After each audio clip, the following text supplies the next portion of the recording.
नमस्कार दोस्तों। आज हम बात करने वाले हैं अगले टॉपिक पर। फिजिक्स का टॉपिक अपना चल रहा था। विगत क्लास में हमने लेंस के विषय में बात की, जहां उत्तल और अवतल लेंस के बारे में हमने बातचीत की। आज हम बात करेंगे आखिरी पॉइंट की, जो है मानव नेत्र रोग, आई डिसऑर्डर्स की हम बात यहां पर करने वाले हैं। और 4 प्रकार के डिजीज के बारे में हम पढ़ने वाले हैं। कौन कौन से हैं ये 4 मानव नेत्र रोग? तो सबसे पहला अपना रहने वाला है यहां पर, एक तो है निकट दृष्टि दोष। निकट दृष्टि दोष, और इस निकट दृष्टि दोष को कहते हैं मायोपिया। मायोपिया, निकट दृष्टि दोष कह दो या मायोपिया कह दो। दूसरा है दूरदृष्टि दोष। दूर दृष्टि दोष, और दूरदृष्टि दोष को कहते हैं हाइपरमेट्रोपिया। हाइपरमेट्रोपिया। तीसरा जो है, इसका नाम है जरा दृष्टि दोष। जरा दृष्टि दोष, जरा दृष्टि दोष बोले तो प्रोसबायोपिया। प्रोसबायोपिया, प्रोसबायोपिया। और नंबर 4 पे हम बात करेंगे दृष्टि वैषम्य। दृष्टि वैषम्य, एस्टाग्मेटिज्म।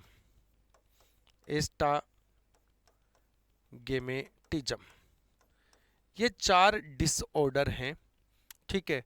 और इन डिसऑर्डरों के विषय में हम चर्चा करने वाले हैं। चारों के चारों नाम नोट कर लीजिएगा आराम से।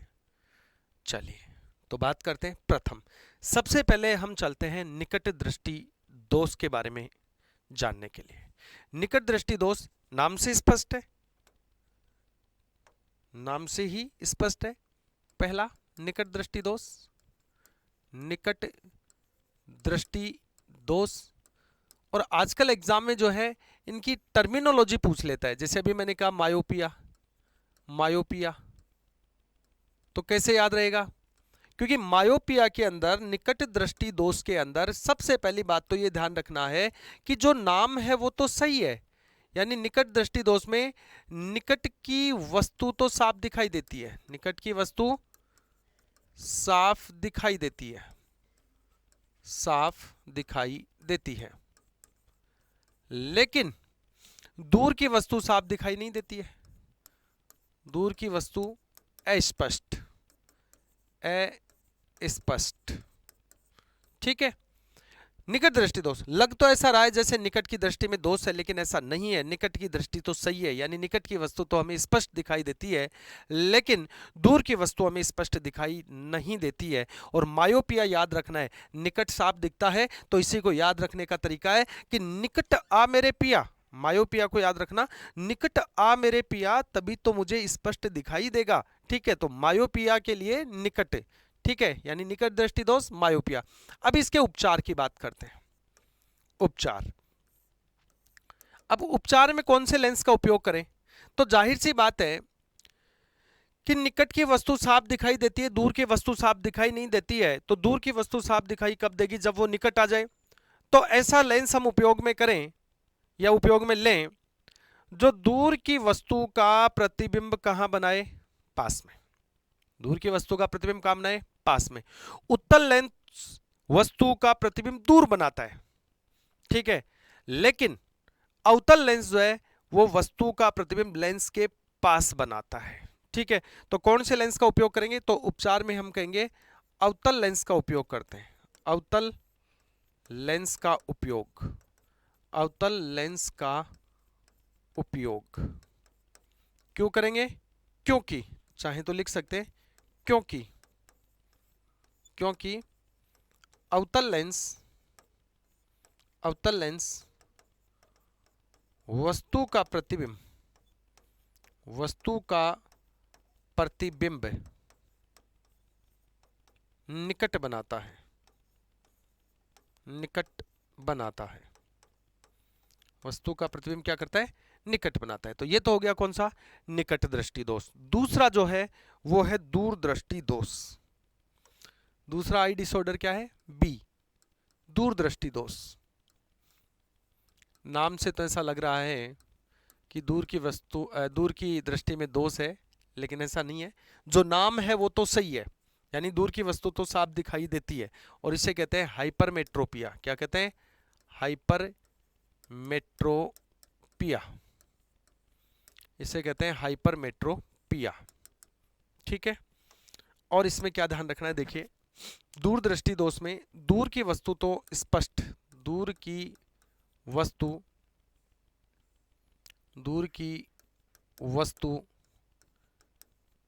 स्पष्ट दिखाई देती है, स्पष्ट दिखाई देती है, लेकिन निकट की वस्तु अस्पष्ट, निकट की वस्तु साफ दिखाई नहीं देती है, अस्पष्ट दिखाई देती है।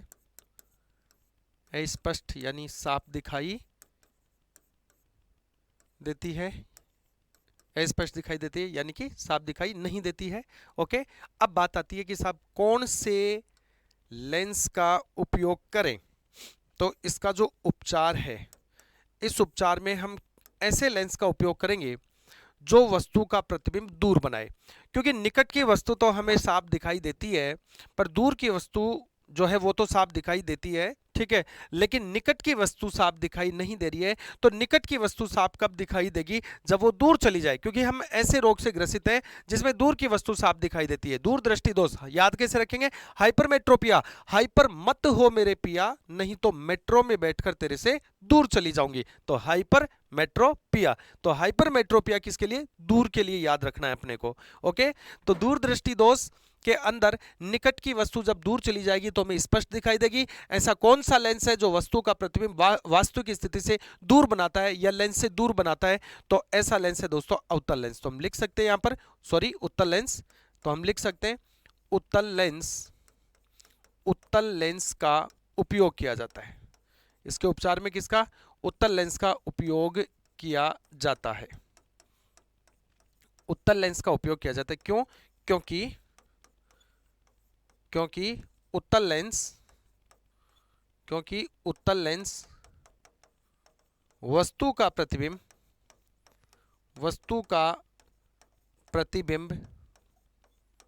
उत्तल लेंस वस्तु का प्रतिबिंब दूर बनाता है। कहां से दूर? लेंस से दूर या वास्तु की स्थिति से दूर प्रतिबिंब दूर बनाता है, प्रतिबिंब दूर बनाता है। और जब दूर चला जाएगा तो दूर की वस्तु तो हमें स्पष्ट दिखाई देती है दूरदृष्टि दोष में, हाइपरमेट्रोपिया में। तीसरा, नंबर 3, तीसरा डिसऑर्डर है दोस्तों जरा दृष्टि दोष। जरा दृष्टि दोष, जरा दृष्टि दोष बोले तो एस्टाग्मेटिम, सॉरी, प्रोसबायोपिया है ना, प्रोसबायोपिया, प्रोसबायोपिया, प्रोसबायोपिया। क्या होता है प्रोसबायोपिया में? नाम से स्पष्ट है, जरा दृष्टि दोष उम्र बढ़ने के साथ साथ उम्र बढ़ने के साथ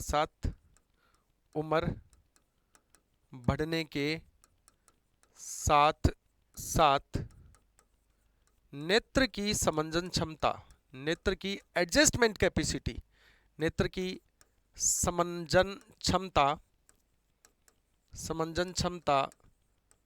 कमजोर हो जाती है। समंजन क्षमता कमजोर हो जाती है। अर्थात क्या है समंजन क्षमता? समझेंगे। अर्थात ना तो निकट की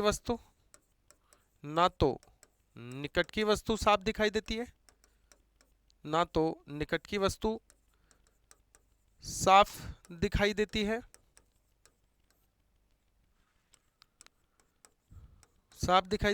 और ना ही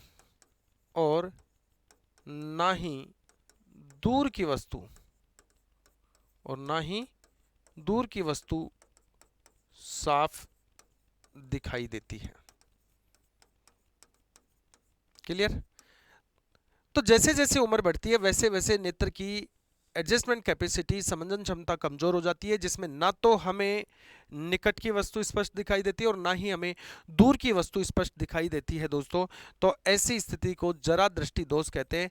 और इसके उपचार की बात करें तो इसके उपचार में हम यूज करते हैं बाईफोकल लेंस यानी कि द्विफोक्सी लेंस। क्या उपयोग में लेते हैं? द्विफोक्सी लेंस का उपयोग किया जाता है, द्विफोक्सी लेंस का उपयोग। और द्विफोक्सी लेंस जो है, द्विफोक्सी लेंस का उपयोग किया जाता है। और द्विफोक्सी लेंस जो हैं वो क्या होते हैं? तो द्विफोक्सी लेंस होते हैं दोस्तों कुछ इस प्रकार के लेंस जिनमें ऊपर का आधा भाग जो है वो अवतल होता है। क्या होता है? ऊपर का आधा भाग अवतल होता है, ऊपर का आधा भाग अवतल, जबकि नीचे का आधा भाग उत्तल होता है। यानी कि दूर की वस्तु को देखने के लिए जब हम पलक ऊपर उठाएंगे तो हमें अवतल में से दिखाई देगा और अवतल वस्तु का प्रतिबिंब निकट बना देगा, तो निकट दृष्टि दोष का उपचार हो जाएगा। पास की वस्तु को देखने के लिए हम पलक नीचे झुकाएंगे तो उत्तल में से दिखना प्रारंभ होगा और उत्तल पास की वस्तु का प्रतिबिंब दूर बना देगा, जिससे दूर दृष्टि दोष का उपचार हो जाएगा। यानी नेत्र का एडजस्टमेंट यहां पर इन लेंस के द्वारा होगा। चूंकि इसमें अवतल और उत्तल दोनों लेंस है इसलिए इसको द्विफोक्सी या बाईफोकल लेंस कहते हैं, जो कि जरा दृष्टि दोष या प्रोस बायोपिया के उपचार में काम में लिया जाता है। और नंबर 4 और आखिरी जो नेत्र दोष है उसकी हम बात करते हैं। यह है दोस्तों दृष्टि वैषम्य। दृष्टि वैषम्य, एस्टाग्मेटिज्म, एस्टाग्मेटिज्म।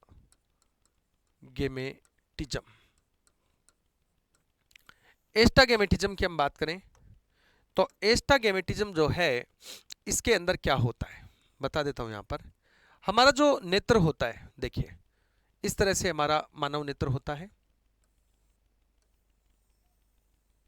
उसमें ये उभरा हुआ भाग,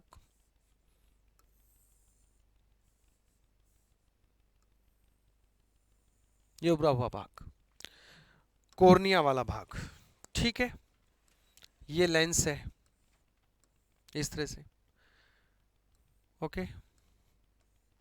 ये हैं दृक तंत्रिकाएं, ऑप्टिक नर्व जो सीधे मस्तिष्क में जा रही हैं। ये है दोस्तों रेटिना वाला भाग जिस पर प्रतिबिंब बनता है। होता क्या है, ये जो हमारे कॉर्निया वाला भाग है, ये कॉर्निया वाला भाग अनियमित हो जाता है। और कॉर्निया वाला भाग अनियमित का मतलब क्या है? इर्रेगुलर। अनियमित का मतलब है कि इसकी जो गोलाई है ये गोलाई अनियमित हो जाती है। कैसे? अब मैं इसको हटा के बना रहा हूं यहां पे इस तरह से। कॉर्निया वाले भाग की गोलाई अनियमित हो जाती है इस तरह से। और जब इसकी गोलाई अनियमित हो जाती है तो वस्तु से आने वाली प्रकाश किरणें लेंस से गुजरने के बाद या तो रेटिना से पहले मिल जाती हैं और या रेटिना के आगे मिलती हैं। तो ऐसी स्थिति में हमें स्पष्ट दिखाई देता ही नहीं है। क्यों? क्योंकि हमें तो स्पष्ट तब दिखाई देगा जब प्रतिबिंब फिक्स रेटिना पर बने। तो ये स्थिति कौन सी है? दृष्टि वैषम्य। तो मैं लिख देता हूं इसमें नेत्र के कॉर्निया की गोलाई, इसमें कॉर्निया की गोलाई, नेत्र के कॉर्निया की गोलाई अनियमित हो जाती है, अनियमित हो जाती है। नेत्र के कॉर्निया की गोलाई अनियमित हो जाती है जिससे वस्तु का प्रतिबिंब, जिससे वस्तु का प्रतिबिंब रेटिना से या तो पहले, रेटिना से या तो पहले या उससे मतलब रेटिना से या उससे आगे बनता है, या उससे आगे बनता है, जिस कारण वस्तु साफ दिखाई नहीं देती है, साफ दिखाई नहीं देती है। ठीक है, तो उपचार तो करना पड़ेगा ना। तो इसके उपचार में एक लेंस का उपयोग किया जाता है जिसे कहते हैं सिलेंड्रिकल लेंस, बेलनाकार लेंस। उपचार में बेलनाकार लेंस, किसका उपयोग किया जाता है? बेलनाकार लेंस का उपयोग किया जाता है। बोले तो सिलेंड्रिकल लेंस का उपयोग किया जाता है। किसका? सिलेंड्रिकल लेंस का उपयोग किया जाता है। तो ये थे दोस्तों अपने मानव नेत्र के डिसऑर्डर्स थे, ठीक है। और 4 डिसऑर्डर्स हमने देखे, कौन कौन से एक बार वापस से चर्चा कर लेते हैं। सबसे पहले हमने बात की निकट दृष्टि दोष जिसे मायोपिया, दूर दृष्टि दोष हाइपरमेट्रोपिया, जरा दृष्टि दोष प्रोस्बायोपिया और दृष्टि वैसे में बोले तो एस्टाग्मेटिज्म। निकट दृष्टि दोष मायोपिया में निकट की वस्तु साफ जबकि दूर की साफ दिखाई नहीं देती है। दूर की वस्तु साफ तब दिखे जब वो निकट आ जाए, और ऐसा लेंस कौन सा है जो दूर की वस्तु का प्रतिबिंब निकट बनाता है, वही इसके उपचार में उपयोग लिया जाएगा, और वो लेंस है अवतल लेंस। फिर हमने बात की दूर दृष्टि दोष की हाइपरमेट्रोपिया की, जिसमें दूर की वस्तु स्पष्ट दिखाई देती है लेकिन निकट की वस्तु स्पष्ट दिखाई नहीं देती है। दोस्तों निकट की वस्तु तब हमें साफ दिखेगी जब वो दूर चली जाए, तो ऐसा लेंस हमें अपनाना पड़ेगा जो कि वस्तु का प्रतिबिंब दूर बनाता है, और ऐसा लेंस कौन है? ऐसा लेंस है उत्तल लेंस। कौन है? उत्तल लेंस है, ठीक है। नेक्स्ट, जरा दृष्टि दोष प्रोस्बायोपिया जिसमें उम्र बढ़ने के साथ साथ नेत्र की समंजन क्षमता कमजोर हो जाती है, यानी ना तो निकट की वस्तु और ना ही दूर की वस्तु स्पष्ट दिखाई देती है। तो ऐसी स्थिति में डिफॉक्सी लेंस या बाइफोकल लेंस का उपयोग किया जाता है, जिसमें ऊपर का आधा भाग फिक्स है, ऊपर का आधा भाग अवतल लेंस और नीचे का आधा भाग उत्तल लेंस होता है। दृष्टि वैषम्य में या एस्टाग्मेटिज्म में कॉर्निया अनियमित हो जाता है, जिससे प्रतिबिंब या तो रेटिना से पहले या बाद में बनता है, इसलिए स्पष्ट दिखाई नहीं देता है। इसके उपचार के लिए हमें बेलनाकार लेंस या सिलेंड्रिकल लेंस का हम उपयोग करते हैं, ठीक है। तो ये थे हमारे डिसऑर्डर, और इसी के साथ आप लोगों का टॉपिक जो है वो यहीं पे समाप्त होता है। तो ओके दोस्तों, अच्छी तैयारी कीजिएगा, शानदार तैयारी कीजिएगा और बेहतरीन परफॉर्मेंस करके अपना सिलेक्शन सुनिश्चित कीजिएगा। धन्यवाद।